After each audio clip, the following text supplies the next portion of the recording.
The alarm never had to shout. For 48 years, the man's body had kept its own time, a quiet, internal clock that was more reliable than any digital display. At 6:15 a.m., on the dot, his eyes would open, not to a jarring beep, but to the soft gray light of dawn filtering through the blinds. He would swing his legs out of bed, his feet landing on the same two spots on the wooden floor, worn smooth by years of this exact same motion. There was a comfort in it, a deep sense of rightness. His life was a series of these small, predictable moments. He guarded them fiercely. His first ritual was always the tea. He'd move through the silent kitchen, a ghost in his own home, and fill the kettle with exactly 2 cups of water. While it waited to boil, he would take down his favorite canister of Earl Grey, the one with the picture of an old-fashioned sailing ship on it. He would spoon the loose leaves into a small metal ball, his movements practiced and precise. The whistle of the kettle was the first real sound of the day, a short, sharp cry that cut through the morning stillness. He poured the hot water over the tea ball in his plain white ceramic mug, watching as the water slowly turned a hazy, golden brown. The aroma that rose up was warm and familiar, a promise of peace. With the mug warming his hands, he would walk into the living room. This was his sanctuary, his calm moment. The apartment was a masterpiece of order.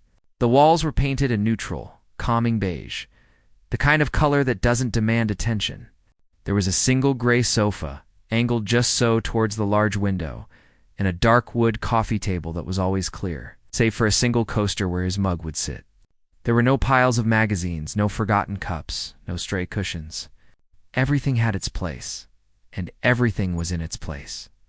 He would stand by the window, sipping his tea, and watch the world wake up. He'd see the same man walking his dog, the same woman hurrying to the bus stop. There were characters in the daily movie he watched from behind the glass. He wasn't a part of their story. He was just an observer. And in that observation, he found a strange kind of solitude that he mistook for contentment. After his tea, the day would fall into its well-worn groove. He worked as an accountant, a profession that suited him perfectly. Numbers were his friends. They were logical, predictable, and honest. A column of figures either balanced or it didn't. There was no ambiguity, no emotional subtext. His days were filled with the rhythmic, comforting click-clack of his keyboard and the soft hum of the office air conditioner. He was good at his job, respected by his colleagues for his quiet efficiency. He would nod politely in the hallways, engage in brief, pleasant conversations about the weather or an upcoming deadline, but no one ever really knew him. He was a solid, dependable presence, like a piece of furniture in the office, always there, but rarely truly noticed. He built a wall of politeness around himself, and no one ever tried to climb it. The commute home was just as structured. He'd take the 5:32 p.m. train, find a seat by the window if he could, and watch the city blur past. He saw families laughing together, couples holding hands, friends sharing stories. He watched them all, his face a neutral mask. Sometimes a tiny, sharp pang would hit him, a feeling so fleeting he could barely name it before it was gone. It was a feeling of being on the outside, looking in on a party he hadn't been invited to. But he would push the feeling down, telling himself he preferred the quiet. He preferred his own company. His evenings were a mirror image of his mornings, just in reverse. He would make himself a simple, healthy dinner: grilled chicken, steamed vegetables, a small side salad. He would eat at his small kitchen table, a book propped open beside his plate. He wasn't really reading, just turning the pages. The food was fuel. The words were just a way to fill the silence. After dinner, he would wash his single plate and fork, dry them, and put them back in their exact spot in the cupboard. Then it was time for the main event of his evening, a documentary. He loved documentaries about the natural world or faraway history. He could lose himself in the vastness of the ocean or the intrigues of ancient Rome. It was a safe way to experience a world of drama and beauty without any of the risk. He was a tourist in other people's realities, but when the credits would roll and the screen would go dark, the silence would rush back into the room, heavier and more profound than before. It was in these moments that the calm he so carefully cultivated felt thin, like a fragile sheet of ice over a deep, dark lake. He would look around his perfect, orderly apartment. The gray sofa, the empty coffee table, the beige walls. It was beautiful in its own way, but it was cold. It was a museum to a life that wasn't really being lived. He had everything a person was supposed to need: a steady job, a safe home, food on the table. He had built a life that was completely free of chaos, of surprise, of mess. And in doing so, he had built a life that was also completely empty. He would often find himself just standing in the middle of the living room, listening to the hum of the refrigerator, the tick of the clock, the sound of his own breathing. It was a life so quiet you could hear your own heart beating, and sometimes he wished for just a little noise to drown it out. He was a man who had arranged his life like a line of perfectly balanced dominoes, and he was terrified of anything that might come along and tip the first one. He told himself this was happiness, this was peace, this was control. But as he got ready for bed each night, the same unspoken question would echo in the quiet corners of his mind. A question he was too afraid or too tired to even form into words. A question about whether a life with no surprises was a life worth living at all. He would close his eyes, and the world would go still again, waiting for the next predictable morning to begin. The silence of his apartment was a living thing. It was the soundtrack to his life, a quiet, constant companion he had come to rely on. So, when a sharp, insistent knock echoed through the hallway one Tuesday morning, it felt like an intrusion. It wasn't the gentle, familiar tap of a neighbor, but the heavy, authoritative rap of a stranger. He opened the door to find a mail carrier holding a clipboard and a cream-colored envelope that looked too important to be real. It was a registered letter, something that had never happened to him in all his 48 years. He signed his name with a feeling of unease, the scratch of the pen on the paper sounding loud and clumsy in the quiet hall. Back inside, with the door closed firmly against the outside world, he stared at the envelope. It was heavy, made of thick, expensive paper with the name of a law firm embossed in gold leaf.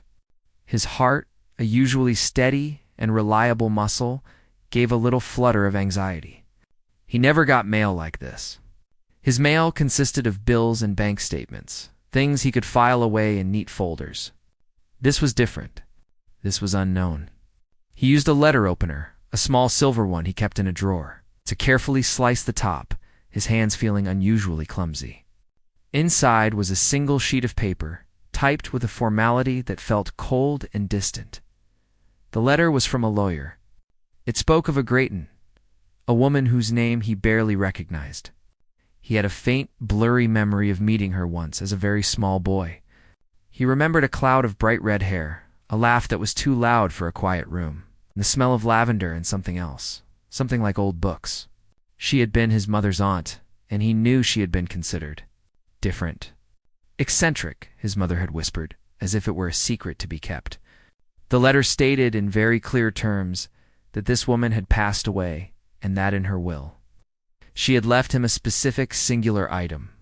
He held his breath, half expecting a small sum of money, or perhaps a piece of jewelry. But the words on the page made no sense. She had left him her piano. A Yamaha U1, to be exact. He read the sentence 3 times. It didn't get any clearer. A piano. He didn't play the piano. He didn't know anyone who played the piano. To him, a piano was something you saw in a movie or in the lobby of a fancy hotel. It was not something that belonged in his small, orderly apartment. A wave of annoyance washed over him, hot and sharp. This wasn't a gift. It was a problem. A large, heavy musical problem. Where would he even put it? His living room was carefully arranged for maximum space and calm. A piano would ruin everything. His first immediate thought was to sell it. He could call a music shop, have them take it away, and put the money in his savings account. It was the most logical, the most sensible solution. It was the only way to fix this sudden, chaotic crack in the wall of his predictable life. He spent the next week trying to ignore it.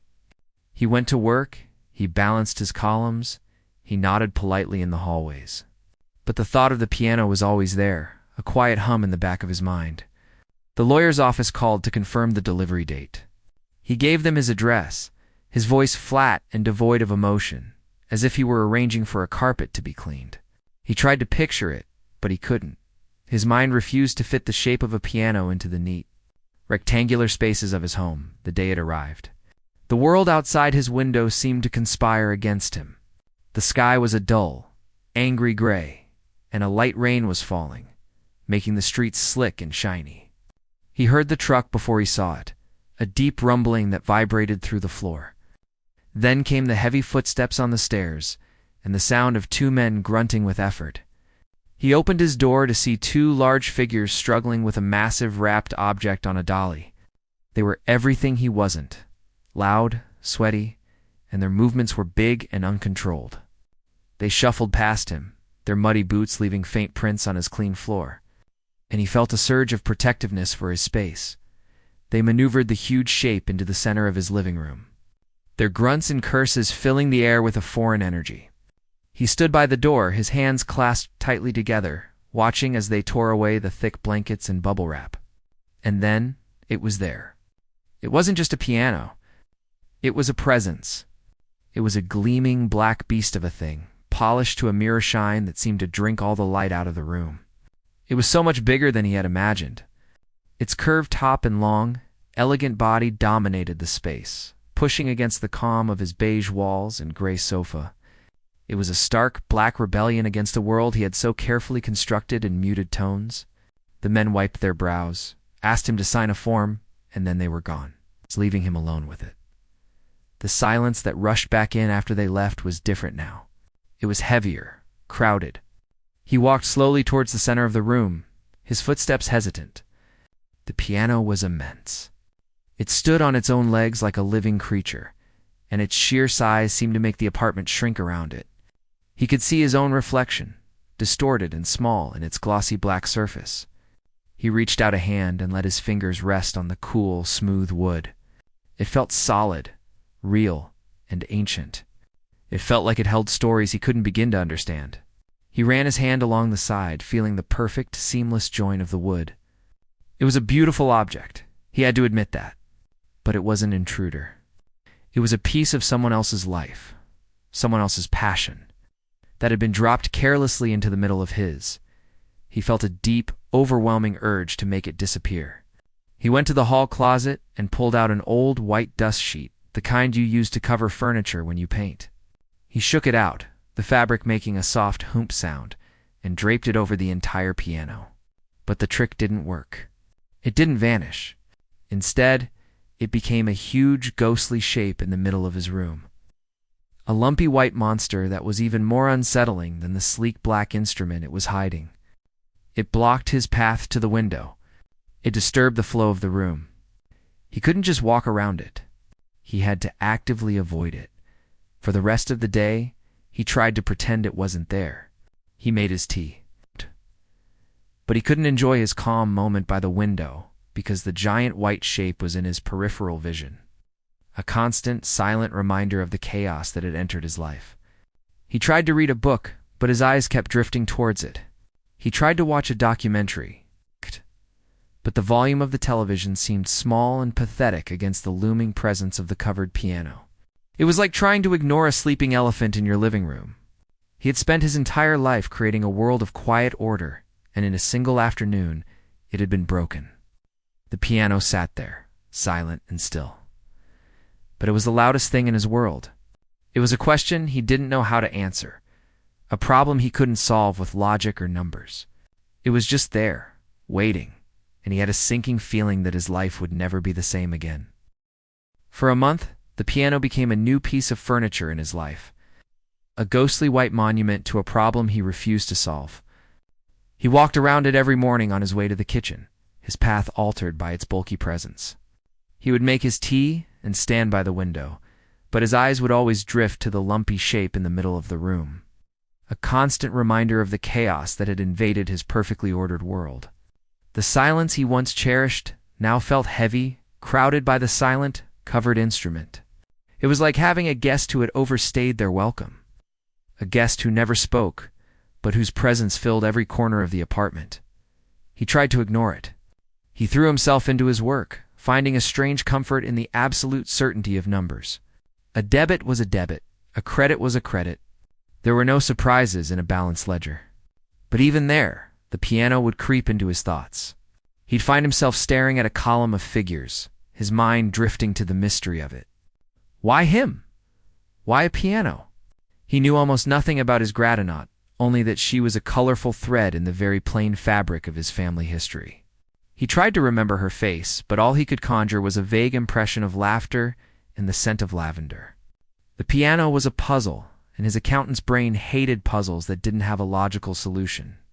He had the lawyer's number, and he thought about calling 12 times a day just to tell them to come and get it. But something always stopped him. A tiny, stubborn flicker of curiosity that he couldn't quite extinguish. The breaking point came on a rainy Tuesday. The sky had been a dull, oppressive gray all day, and a steady drumming rain had been falling since noon. The sound usually soothed him, but today it felt isolating, trapping him inside his own quiet world. He had finished his dinner, a simple meal he barely tasted, and was trying to watch a documentary about deep-sea creatures. But the glowing images of strange, silent fish swimming in the dark couldn't hold his attention. The silence in the room, broken only by the rain, and the narrator's calm voice, felt louder than ever. It was an empty silence, a dead silence. And suddenly, he couldn't bear it for another second. He stood up, remote control slipping from his hand and clattering onto the floor. He didn't pick it up. His eyes were fixed on the white sheet in the living room. He walked towards it, his steps slow and deliberate, as if approaching a wild animal. He didn't know what he was going to do. He just knew he had to do something. He reached the piano and stood before it, his heart thumping a nervous rhythm against his ribs. He grabbed a corner of the dust sheet, the fabric feeling rough and heavy in his hands. He took a deep breath and pulled. The sheet slid off the glossy black surface with a soft, whispering sound, pooling onto the floor around the piano's legs. And there it was again. The Yamaha. Gleaming under the soft lamplight, it seemed to absorb all the color in the room, leaving only shades of black and gray. It was no longer just an intruder. It felt like a challenge. He stood there for a long time, just looking at it. He noticed the details for the first time, the graceful curve of its body, the sharp, clean lines of the keys, the intricate petals at the base like the feet of some elegant black bird. Slowly, hesitantly, he reached out and let his fingers rest on the cool, smooth ivory of the keys. They felt strange under his touch, smooth and slightly worn. He had no idea how to play. He had never even touched a piano before. His fingers, so used to the precise clicks of a keyboard, felt clumsy and awkward. He looked at the row of white keys, interrupted by the pattern of black ones. It was like a code he couldn't decipher. He picked a key near the center, a simple white one, and with a trembling finger, he pressed it down. The sound that came out was not what he expected. It wasn't a simple plink or a dull thud. It was a clear, pure, resonant note that seemed to bloom in the air. It filled the entire room, pushing back the heavy silence and the sound of the rain. It was a sound so full and alive that it made him jump. He could feel the vibration in the floorboards, a gentle hum that traveled up through the soles of his feet. It was a sound with weight, with substance. It was the most beautiful, most startling thing he had ever heard.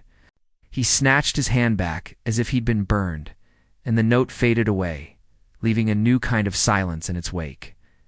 A silence that was no longer empty, but waiting. He stood there, his breath caught in his throat. That single note had changed everything. It was a crack in the wall of his quiet world, and a sliver of light was pouring through. He felt a sudden, desperate need to know more. He sank onto the padded bench in front of the piano, his eyes scanning the instrument. He noticed the small lip on the top of the music stand.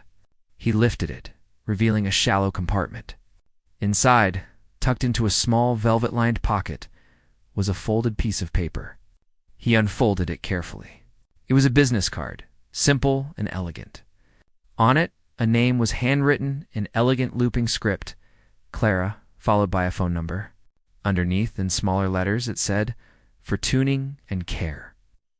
His hand shook slightly as he took out his phone. He had never made a call like this before, a call to a stranger for a reason he couldn't fully explain. He dialed the number. his heart pounding with a mixture of fear and excitement.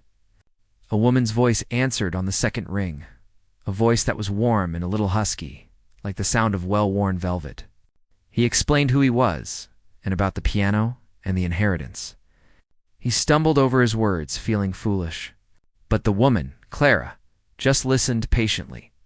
When he was finished, she said she remembered the piano well. She said she had been taking care of it for his great-aunt for over 30 years. They arranged a time for her to come over 2 days later. When Clara arrived, she was not what he expected. She was a small, elderly woman with a cloud of white hair, pulled back in a loose bun and kind.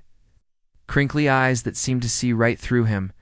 She moved with a quiet grace, carrying a large leather bag filled with strange-looking tools. She didn't just walk over to the piano. She approached it like an old friend, her hands gently caressing its polished wood. "Hello, old girl," she whispered, her voice full of affection. "It's been a while," she worked, opening up the top of the piano and revealing a maze of strings and hammers.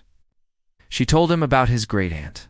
She spoke of her passion, her laughter, and her stubborn belief that this particular Yamaha had a soul. She always said it could sing your feelings back to you. "If you knew how to listen," Clara said, tapping a small tuning fork against her knee. The man listened, skeptical, but captivated. He watched as Clara worked, her movements precise and sure. Her ear pressed close to the strings, listening for tiny imperfections he couldn't possibly hear. She was coaxing the instrument back to life, and he felt like a privileged witness to a sacred ritual. When she was finished, she played a few simple chords. The sound was even richer and fuller than the single note he had played. It was a warm, enveloping sound that seemed to wrap around him. He felt a strange sense of peace, a feeling he hadn't experienced since before the piano arrived. He looked at Clara, a question in his eyes. Can you show me something?" he asked, his voice barely a whisper. Clara smiled, a knowing, gentle smile. She moved over on the bench, making room for him. She guided his hands to the keys, her own hands resting lightly on top of his. "Don't think," she said softly. "Just feel," and as she gently pressed his fingers down, and a cascade of beautiful notes filled the room, he felt it. It wasn't just a sound he was hearing. It was a vibration that traveled up his arms, through his hands, and into his heart. It was a tiny spark in a long, dark room, the first flicker of a light he never knew he was looking for. The silence that followed Clara's departure was different from any silence he had known before. It wasn't empty or dead. It was a listening silence, a silence that was waiting. He sat on the bench, his fingers still resting on the keys, the ghost of her touch lingering on his skin. The vibration he had felt, that tiny spark, was still glowing somewhere deep inside him. For the first time since the piano's arrival, he didn't see it as an intruder or a problem. He saw it as a door, and he knew, with a certainty that surprised him, that he had to walk through it. The next morning, he called Clara and asked for lessons. His journey into music began, not with a bang, but with a series of clumsy, frustrating fumbles. He discovered that his fingers, which could fly across a calculator keypad with unthinking speed, were stiff and awkward on the piano keys. They felt like 10 strangers who refused to cooperate. Clara was patient. She taught him scales, explaining that they were like the steps of a staircase, the foundation upon which everything else was built. He would practice them for an hour every evening after work, his brow furrowed in concentration. The sound was often terrible, a mess of missed notes, uneven timing, and a jerky rhythm that sounded nothing like the fluid music Clara made. He felt like a child again, learning to walk, constantly stumbling and falling. But he was an accountant, and he was nothing if not diligent. He treated scales like a mathematical problem to be solved, practicing them over and over until his fingers began to remember the patterns. As the weeks turned into months, slow change began to take place. The clumsy plinking gradually smoothed out into recognizable melodies. He learned to play simple songs, children's tunes mostly, but to him, they sounded like symphonies. The first time he played an entire piece without a single mistake. A feeling of pride so pure and powerful washed over him that it almost brought tears to his eyes. It was a feeling of accomplishment that had nothing to do with numbers or balanced ledgers. It was the feeling of creating something beautiful, however small. His evenings were no longer silent. The sound of his own fumbling, yet increasingly heartfelt music filled his apartment. The perfect sterile quiet he had once craved was gone, replaced by a beautiful, resonant noise that made the space feel lived in. Alive one Saturday afternoon, while dusting the piano, a task he now performed with a sense of reverence, he noticed something he hadn't before. There was a tiny, almost invisible seam along the underside of the keyboard, just to the left of the pedals. Driven by a newfound curiosity, he pressed on it. To his astonishment, a small hidden panel popped open, revealing a shallow, velvet-lined compartment. His heart gave a little leap. Inside was a bundle of yellowed letters tied together with a faded silk ribbon and a stack of handwritten sheet music. He carefully untied the ribbon and began to read. The letters were from his great-aunt to a friend, and they were a window into a life he could never have imagined. She wrote with a passion and a humor that leaped off the page. She wrote about her travels, her loves, her heartbreaks, and her fierce dedication to her music. She wasn't just an eccentric relative. She was a woman who had lived a big, bold, messy, beautiful life. As he read, he felt a strange connection to this woman he never knew, a sense of family he hadn't realized he was missing. Then he turned to the sheet music. It was her own compositions, written in neat, elegant script. But it was the annotations in the margins that truly captured his attention. They weren't just musical directions. They were fragments of her life, little notes to herself and to the future. Next to a fast, joyful melody, she had written, "This is for the day I sold my first painting. I danced all the way home." Above a slow, haunting piece were the words, "For Father. I miss you still." Next to a simple, sad little tune, she had written, "A song for a rainy Tuesday, feeling blue." He realized with a jolt that the music wasn't just music. It was the soundtrack to her life. It was her diary, written in a language of notes and chords. His practice transformed after that. He was no longer just trying to hit the right notes. He was trying to tell her stories. When he played the joyful melody, he tried to imagine the feeling of dancing down the street after a success. He poured his own small triumphs into the music. When he played the haunting piece for her father, he felt his own sense of loneliness and loss, and he poured that into the keys. The piano was no longer just an instrument. It was a conduit to the past, a vessel of memory and emotion. He was having a conversation across time with the vibrant, red-haired woman from his faint childhood memories. He was getting to know her, note by note, feeling by feeling. His apartment began to change, too. The dust sheet was gone for good. The neat, minimalist coffee table was now often covered in stacks of sheet music and books on music theory. A small metronome sat next to his mug of tea, ticking out a steady rhythm that had become the new heartbeat of his home. He was still the same man, the quiet accountant who woke up at 6:15 a.m., but something fundamental had shifted. The wall he had built around himself, brick by brick over the years, was beginning to crumble. He was letting something in. He was letting the world in. Through the 88 black and white keys of the Yamaha, its piano. He found himself humming melodies while he made his breakfast. He would find himself tapping out rhythms on his desk at work. The world, which had once been a flat gray movie he watched from a distance, was now filled with color and sound. He started to notice the music in everyday things, the rhythm of the train on the tracks, the melody of the birds outside his window, the harmony of voices in a crowded room. He was unraveling the quiet, predictable life he had so carefully constructed. And in its place, something new and wonderfully complex was emerging. He was still a man of order, but his world was no longer orderly in the way it used to be. It was a different kind of order, the messy, beautiful, emotional order of a piece of music. And as he sat at the piano late one night, struggling through one of his greatest, more complex compositions, he made a mistake. But instead of stopping, he did something new. He kept playing, weaving the mistake into the melody, creating something that was a little bit hers and a little bit his own. It was the first time he had ever truly improvised, and the sound of it, a blend of her past and his present, was the most beautiful thing he had ever heard. A year can feel like a lifetime when you're learning to live again. The man who woke up at 6:15 a.m. every morning was, in many ways, the same man. He still appreciated the quiet of the early morning, still brewed his tea with the same careful precision. But the world he woke up to was no longer a muted beige landscape. It was a world painted in 1,000 new shades of sound and color. His apartment, once a shrine to order, was now a gloriously messy testament to passion. The gray sofa was still there, but it was often covered in stacks of sheet music. The coffee table, once a barren plain, now held a metronome.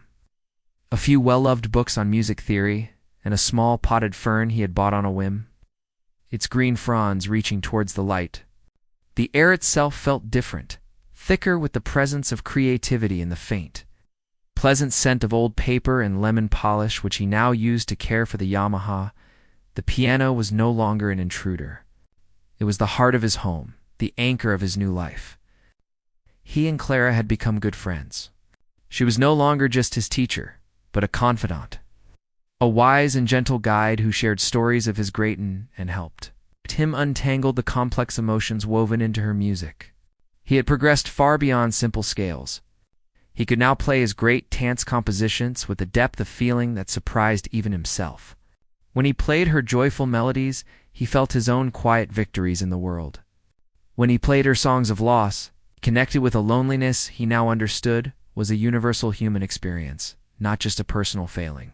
He was no longer just an accountant who happened to play the piano. He was a musician. The two parts of his life, once so separate, had begun to merge. He found a new rhythm in his work, a creative flow in the numbers, and a new emotional depth in his music. It was Clara who planted the seed. One afternoon, after he had finished playing a particularly difficult piece, she looked at him with her wise, crinkly eyes and said, "You know, the community center is having an amateur music night in a few weeks. It's just a small friendly gathering. People sharing what they love." He had laughed it off immediately, a nervous, high-pitched sound. "Oh no, I couldn't," he said, his hands suddenly feeling clammy. The idea of playing for other people, of exposing this new, fragile part of himself to the judgment of strangers was terrifying. Playing alone was safe. It was just him and the piano. An audience was a room full of eyes, of expectations, of potential silence. But Clara didn't push. She just smiled and said, "Just think about it." He thought about it all the way home. He thought about it while he made his dinner. He thought about it as he sat on his sofa, looking at the piano that had changed everything. The fear was still there, a cold knot in his stomach. But underneath it, something else was growing. A tiny, persistent voice that asked, "Why not?" He had spent 48 years of his life saying no to things that felt scary or unpredictable. What would happen if just once he said yes? The thought was both terrifying and exhilarating. He spent the next week in a state of low-grade panic, practicing his great dance pieces with a new intensity, not just for himself, but for an imaginary crowd, the night of the music night. The rain was falling again, just as it had on the day he had first uncovered the piano. He felt it was a good omen. The community center hall was small and intimate, with a small stage at one end and rows of simple folding chairs. About 30 people were scattered throughout the room, chatting softly. They looked like ordinary people, students, retirees, a few couples. He saw a woman with a violin case, a young man tuning a guitar. He wasn't the only one who was nervous. He found a seat in the back row, his hands trembling so badly he had to clasp them together in his lap. When his name was called, his heart hammered against his ribs. He walked to the stage, each step feeling heavier than the last. The stage lights were warm on his face, and the room swam in a soft blur. He sat at the piano they had provided. It was a Yamaha, but it wasn't his Yamaha. The keys felt foreign under his fingers.